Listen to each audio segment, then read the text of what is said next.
100 000 journées de prière de Michael Sterkman et Lu Weifang lui signe les dessins, elle le récit. Merci d'avoir accepté notre invitation. Alors c'est un roman graphique, onirique. C'est aussi la suite des aventures de Louis, votre jeune héros. On l'avait découvert dans son quotidien, dans sa vie en France.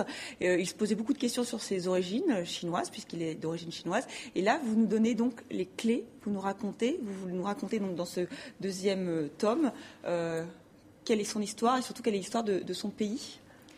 Oui, dans le premier volume, c'était l'enquête d'un petit garçon qui était à la recherche de ses origines au début des années 80.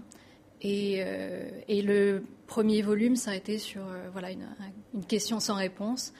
Et voilà, la réponse, elle arrive avec ce deuxième volume qui raconte l'histoire de ses parents, l'histoire de son père plus particulièrement, le parcours de son père, à travers la tourmente de l'histoire cambodgienne. Voilà, on découvre donc, on revient sur ce génocide cambodgien qui a longtemps été mal connu, qui reste mal connu au Cambodge par la jeune génération. Et cette histoire, c'est une histoire très personnelle. C'est aussi pour ça que vous aviez envie de raconter cette histoire par le biais de ce jeune garçon. Oui, la tragédie cambodgienne fait partie de mon histoire familiale puisque j'ai 13 personnes dans ma famille qui ont péri durant le génocide. C'est quelque chose, c'est une partie de mon histoire que j'ai appris que très récemment, il y a 4 ans, de manière un peu accidentelle au cours d'une conversation avec mes parents.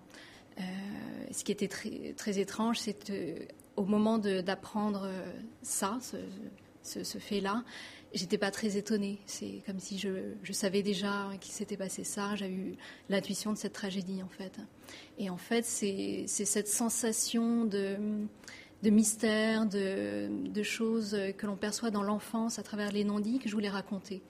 Et cette sensation, on la ressent aussi par la dimension onirique du livre, puisque ce petit garçon, enfin ce jeune garçon, après, communique avec un canari vivant, puis canari mort.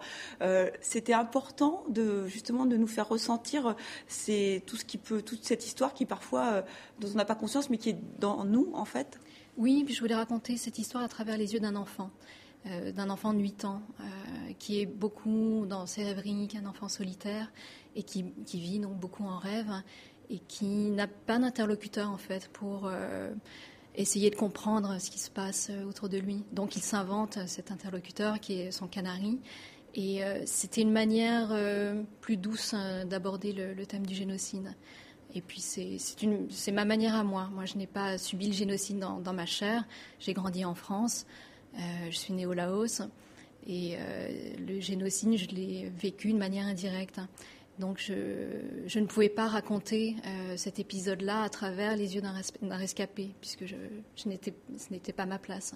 Et vous avez tout de suite trouvé les lignes avec le dessin, avec l'illustrateur, c'est-à-dire c'est très sombre, c'est en noir et blanc, on comprend par la thématique. Comment vous avez collaboré ensemble ? Je connaissais le travail de Michael Sterkman depuis longtemps et j'admire beaucoup son travail. Et je savais qu'il parviendrait très très naturellement à allier un dessin très naturel, très réaliste, avec des ambiances très oniriques, très fantastiques, et qu'il n'y aurait pas de vraie rupture graphique entre les deux, qu'on pourrait passer de l'un à l'autre de manière assez naturelle. Et le roman graphique souvent permet de traiter des sujets très difficiles. On peut prendre le lecteur par la main, surtout quand on a un héros qui est un enfant. Oui, surtout sur un sujet aussi douloureux, aussi difficile. Je voulais surtout pas faire de leçons déjà, faire de leçons d'histoire, de leçons, je sais pas, de morale. Je voulais faire entrer le lecteur doucement par le biais d'un enfant et peut-être de l'enfant que tout le monde a été.